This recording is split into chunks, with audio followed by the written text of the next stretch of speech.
All right, guys, let's go ahead and move on over to the NBA with some big problems in Houston. Through the week, many reports have surfaced regarding the dysfunction and unhappiness surrounding the franchise. Superstar James Harden is reportedly concerned about the direction of the team, while teammate Russell Westbrook has made it known he wants out of the city. Other players, such as PJ Tucker and Eric Gordon, have also expressed unhappiness about their contracts and roles with the team. The Rockets are under new leadership with a first-year GM and head coach. So, Drink, what's going on in Houston? Is a Russell Westbrook trade the answer? Have you ever watched the show A Fresh Prince in Bel-Air, the show with Will Smith? I'm aware. Yep. And you know what I'm saying? It was a famous episode where Will Smith, I forgot what he did, but he came home and the whole house was empty. There was nothing there. He's looking around like, hey, where everybody go? Seen that gif, yeah. So that's Westbrook. I think to me, that's Westbrook. I'm gonna tell you why. Here's the deal. Harden got a relationship with the owner. How do I know this? Because the owner gave up the farm to get him to Houston. They got a relationship. Good, bad, right or wrong, indifferent, I don't know. But they have a relationship. Westbrook should have a relationship because Houston was the only team dumb enough to take on his contract after the way he was playing with OKC. But okay, cool.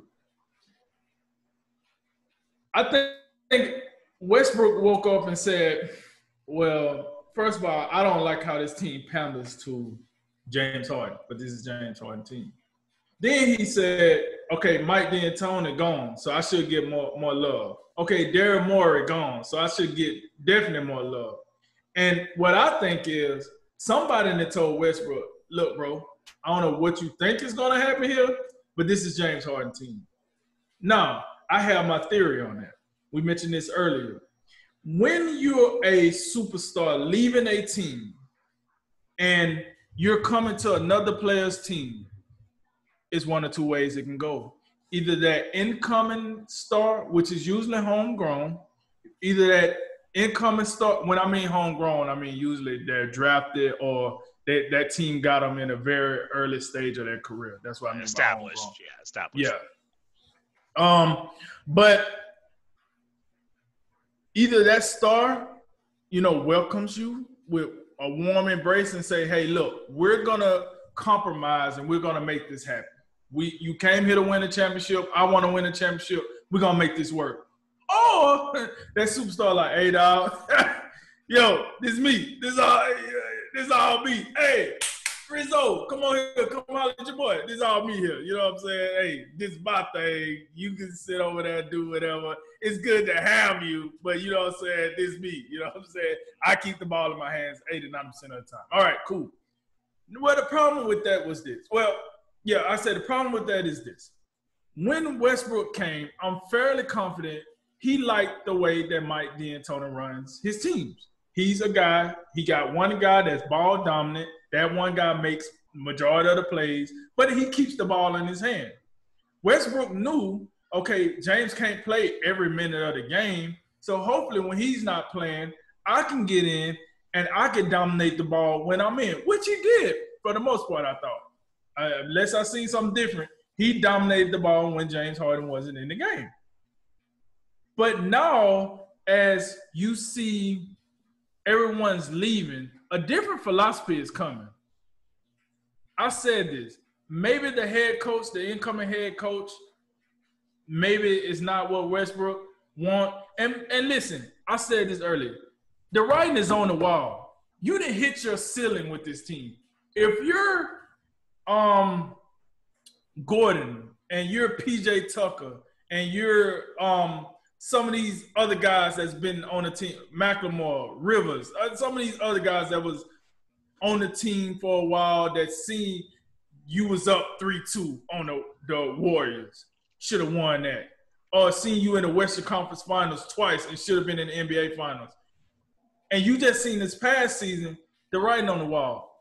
The best have passed us. We're not getting no better than what we once had. So now you want to move on as well. And I think Westbrook, at the end of the day, he say, hey, if I'm gonna go out like one of these guys that don't get a ring, I at least want to go out on a team where I'm the guy, and you know, so everything goes through me, and I could just pad my Hall of Fame resume. Cause make no mistake, all the triple double stuff that he done, he will be a Hall of Famer. So at this point, if he feels as if he can't grow no more, like Houston's not gonna go anywhere, why not go to Chris Paul route? Because Chris Paul went to a team, and everybody was like, "Oh my God, he's gonna stay there for a ham sandwich and he's gonna keep it moving." But that's not what happened.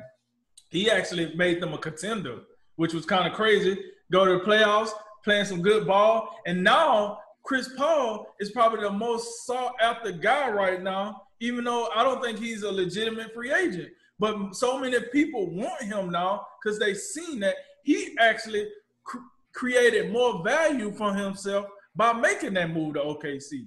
Now you got all these playoffs contenders like, yo, bring CP3 in. We could use CP3. We could use CP3. And he's on the back. You got to remember, Chris Paul, 35. He's on the back end of his career. But that's what one move can do for you in the NBA. It can elevate you to a different status where people are like, yo, we're willing to pay you a few more bucks to get you over here. I think at the end of the day, where this goes wrong is James Harden. Maybe I'm wrong, but I would like to see the facts. I don't think James Harden that good of a teammate. I'm just gonna put that out there. I just don't think he's that good of a teammate. I'm not gonna blame him getting traded from OKC because he had nothing to do with that. But I will say, let's look at this real quick with Houston. He got to Houston. Houston acquired Dwight Howard. That was supposed to be a combo for the future. 3 years. That didn't work out. Dwight couldn't stand him. He couldn't stand Dwight. Won't. Ownership said, we're going with James. We'll see you later, Dwight, which was a good choice. I agree with ownership. I would do the same thing. Then you get Chris Paul. You give up the form, a good bit of the form to go get Chris Paul. Chris Paul works the first year, but he gets hurt. And then after that, you see James Harden relationship with Chris Paul also. Like, I don't like him, he don't like me. Hey, James, what needs to happen for you guys to get over the hump? Oh, I know what needs to happen. Basically, in so many words, Chris Paul got to get on up out of here. And that's what happened. All right, cool. So ownership says this again. All right, hey, we're going with James. Hey, Chris, thank you. Hey, good luck, you know, everything in OKC or Orlando or wherever the hell you end up, right? So then here comes Westbrook, right? Childhood friends, grew up in California together. These guys love each other. If Westbrook could grow a beard like Harden's, he would grow it. All this other stuff, right? And you thinking, okay, match made in heaven. Now, 1 year later, Westbrook said, I want out. Now, I don't think it's a disdain between him and Harden like the other two departures, but he want out. So what's the common denominator? James Harden. You had 3 years with one superstar, you didn't like him. You had 2 years with another one, you didn't like him. Now you had 1 year with supposedly a lifelong friend, and now he want out. I'm just saying, it seems to me Houston is headed for a big rebuild with a new coach, new GM, and now once again you're in the same spot you've been in for quite a few years. James Harden with a bunch of guys. That ain't gonna get it done, folks. I'm here to tell you that ain't gonna get it done. Not in today's NBA, not in the 90s. Not even. You need something. You can't just be like dribble basket. Like, no, that's not gonna work. It's not that many minutes in the game. So, from my standpoint, I think a trade needs to happen. Is it an answer for the Rockets? No, I don't think so. They're just not. They're gonna struggle. It is what it is. It's time to rebuild. Westbrook, however, it could be an answer for him to go back to what he do more, what he do more comfortably, and that's be a leader. That's be ball dominant. Is it successful? Not really, but it works. It works for him. Some players it just work for. Some players ain't in here trying to win the ring. They just want to be the most talked about. They want to be. Listen, I'm in for myself. It is what it is. I ain't mad at it. It is what it is. But that's how I look at that, and that's what I think happened in Houston. I think you broke it down quite nicely, the dynamic and what exactly occurred in the past season, which was it would appear the one and only season in Houston for one Russell Westbrook. I think the point, just to kind of piggyback up where you're talking about the superstar dynamic, because I think if we're paying attention, we knew this was James Harden's team regardless. Even when you bring in Russell Westbrook, I was of the mindset that that's not going to change anything. If Russell Westbrook's coming in with the mindset that, oh, I'm going to be the dude, well, you're coming in this at the wrong time. I mean, this is a guy who just, has been doing things we really haven't seen from terms of scoring the basketball with how, now we got the 3-point fouls that we're seeing out there, the ability to draw contact and use that to his advantage and just own the game from the free throw line. James Harden has done that. And it's been successful enough to a point. It hasn't gotten them titles. It hasn't gotten them trip to the NBA Finals, but it's been more successful than what Russell Westbrook has done as a solo act. We can't deny that, especially come playoff time. Russell Westbrook has struggled as a solo act in the playoffs. And that should have been communicated somewhere. I don't think James Harden was the one to do it. I don't know if Mike D'Antoni is the guy to do that. But I guarantee you, maybe it was Daryl Morey, but someone should have communicated that to Russell Westbrook to say, hey, you're going to be the 2 guy. James Harden is the 1. The other thing is, and this is something that I peeled from that Athletic article where some of this, a lot of this dissension and it looks like Houston's in for some real problems if they don't make some moves and make them quickly. There's a lot of unhappy people in that locker room right now. But Westbrook, from a culture standpoint, because we can say whatever you want maybe about that declining jump shot and, his inability to, perform in the playoffs recently. But no one plays harder than Russell Westbrook. And I think one of the things that apparently he didn't like was kind of the team culture, guys not being held accountable, no discipline, lack of structure. I don't think that should be surprising, perhaps from a Mike D'Antoni team. I mean, when you just look at Mike D'Antoni and observe him, I really don't see him ever like getting in anybody's behind except the referees from now and again. And then again, you talk about, when is a Mike D'Antoni team ever invested in playing defense? So you got that going on. Maybe that's some of the things that Russell Westbrook, really didn't see coming when he came down to Houston. So that could be where we're at now. I think on Houston's side, I think Houston's got to blow this thing up. I think they got to blow this thing up. I would be looking to move both of them and literally start over. I think you have to do that. You also got to keep in mind these guys' age. Westbrook's 31, I believe. Harden's 32. I mean, they're low 30 guys. They're not getting better. And then you can move Westbrook out of here and just go back to the same old you were talking about, James Harden and a bunch of dudes. We've seen that already. It hasn't worked to the highest to the place you want to go, and they want to win championships. It's not going to come with these guys, I don't think. Go ahead. Oh, I was just going to say, and to your point about getting rid of them, listen, you got Philly waiting. Philly would take – not just Philly. It's James Harden. There's some teams that's going to move, some body of water to get through there to get James Harden. Westbrook might take a little longer, but to your point, it ain't like you can't get rid of these guys. Well, it ain't like you can't get rid of Harden. You definitely get rid of Harden, and it's a team like the Knicks or somebody that'll probably get rid of Westbrook for you. But like you said, it's definitely you can get rid of these guys. And the other thing, and another reason, just to back up this with why they got to blow this thing up, I bring up Harden and Westbrook's age. Everybody's old on this team. What we got? We got PJ Tucker's 35, Eric Gordon's 31, Covington's almost 30. I mean, they got.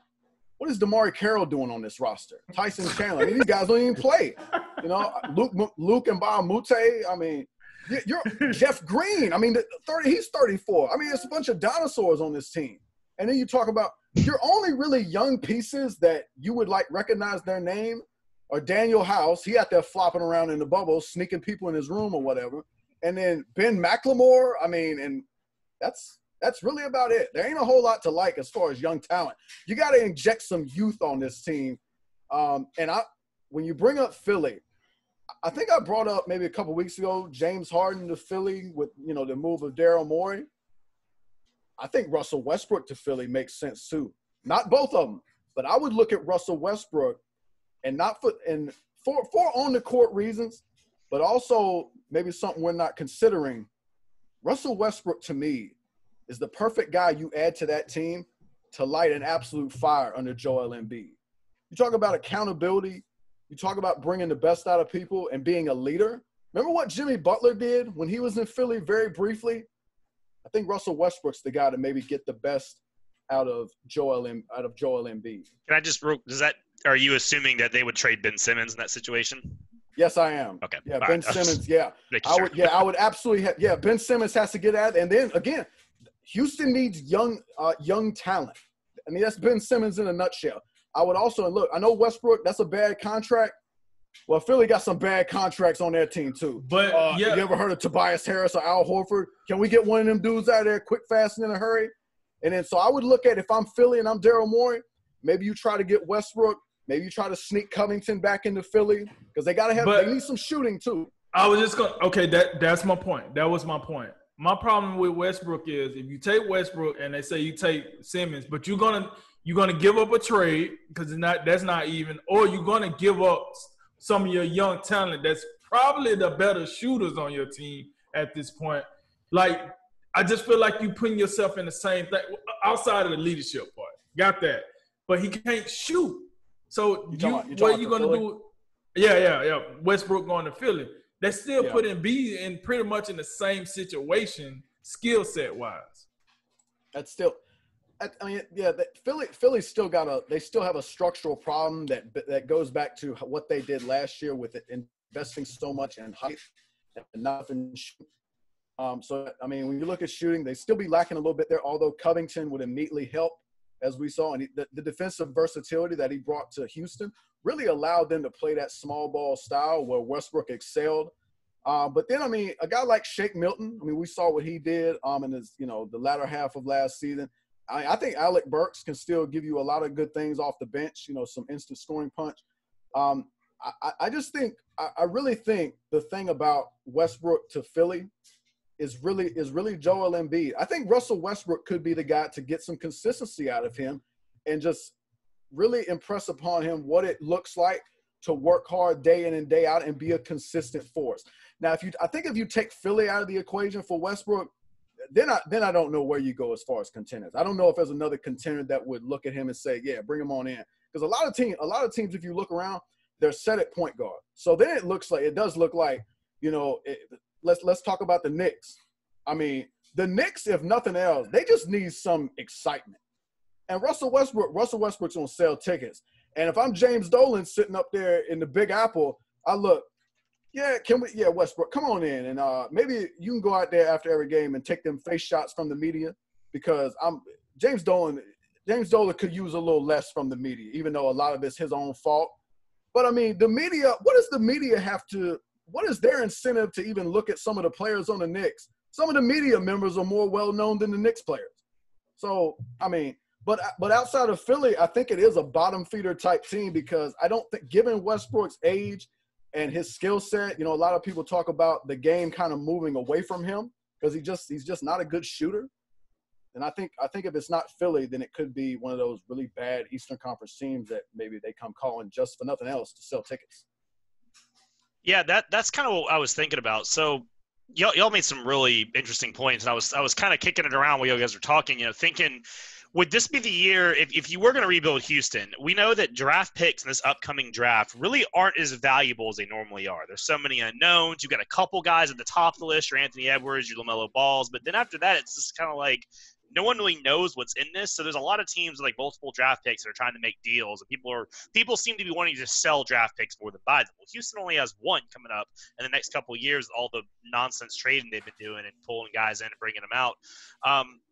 The problem with Russell Westbrook is that contract is awful. It's a 3-year, $132 million contract for a 32-year-old player that mostly relies on athleticism that's going to start quickly declining. And Westbrook doesn't have a lot of other repertoire in his game besides his athleticism. It's not like LeBron where he can also pass and sometimes he can shoot, this and that. Like, you don't have – like, it's pretty much preordained. I'm just going to be faster than you. I'm going to work harder than you, and that's going to start running out. The other thing we have to consider is the NBA salary cap is about to go down next year, not come up. So that contract even gets worse when you project it to the next few years. This is one of the rare years that you're going to see it go down instead of up because of COVID. So the options are limited. Obviously, New York is the best answer if you want to get Westbrook out of town if you're Houston, because they can just eat his contract, and then you don't have to do much else, because you have to think Westbrook with that contract is probably a negative. You're either going to have to give up something else to dump him on somebody, or you're going to have to eat equally horrible contracts coming back. Like, for example, Charlotte's another team like you guys are talking about, a team that just needs to sell tickets and wants to just get out of the funk they're in. That'd be a good thing. Devontae Graham, you got Terry Rozier, a couple other dudes. Michael Jordan's got some pressure to start getting that team doing something besides the basement of the East. He goes there. But then you could eat you're going to eat those contracts like Nick Batum and some of the other guys they've got that are on those expiring contracts. That's going to suck if you're Houston, because you don't really get in a better. It's not like, oh, well, if we get rid of Houston or we get Westbrook, we're going to have all this cap and draft picks to go make a team. No, you're just going to get – at best, you're going to kind of get back to where you were. Like, you're not really going to be any better off. So it's not like there's some huge net positive, where James Harden probably still has he has a lot of positive value, obviously. You would get a lot of something back for James Harden. But that's obviously a complete blow up. And these owners don't think like we do. We often think, oh, blow it up for a year and just suck for a year. Then you get a bunch of dudes and you turn it around. Well, these owners sell tickets. They make money. They're not in the business of being awful if they can avoid it. Especially in the NBA, where tanking really doesn't benefit you as much as other leagues. So I would be shocked if they tried it. Trust, they did. But I would be surprised if they kicked Harden and Westbrook out and just completely blew it off the frame. But with those ages, boy, it kind of makes sense. Like you said, there are a lot of old guys running around. But I would say Indiana is another spot you could think of. Victor Oladipo, a lot of rumors that he wants out. He's kind of shot him down, but I think he maybe still wants out. Maybe Westbrook gets to go pair with Brogdon, Sabonis, and bubble hero T.J. Warren. That's a nice little team in the East. I could definitely make a run. And here's one for you. You were talking about contenders. Why not the Clippers? I said something about the Clippers earlier. Yeah. I mean, honestly, you were right. Like, why not the Clippers? I think a lot of people scoff and they go, well, Clip, but like, they don't have a point guard. This Pat Beverly thing, that's cool, but I mean, that just, They got some contracts. They got Lou Williams. They got Montrezl Harrell. They can make contract packages. They can make the math work. And we know the biggest thing is Westbrook is ball dominant. But we know that was the bigger problem they had, is Kawhi Leonard was so ball dominant because he had to be. He had so much pressure. He had to be the number one guy on defense. He had to handle the ball almost every possession. So Westbrook could clean some of that up and give more opportunities to Kawhi and Paul George to be open. And they're one of the few contenders that could make it probably work if they wanted to. And if you got to think, if they want to get back into it this year and still stay with the Lakers, it'd be a thing. And I'm glad you brought up the Clippers, because we were kicking that around earlier. I think if you look at Westbrook going to the Clippers, I think Paul George would have to get out of there. I think Westbrook, Paul George, and Kawhi is just that's a little bit too much for me. And then also you bring Westbrook to the Clippers. Paul George for Houston in that sense is still a pretty nice find, and the contract would kind of sort of meet up. I also think if Westbrook goes to Clippers, that means Patrick Beverly has to get out of there. I don't see Beverly and Westbrook. I don't see that being a good combination.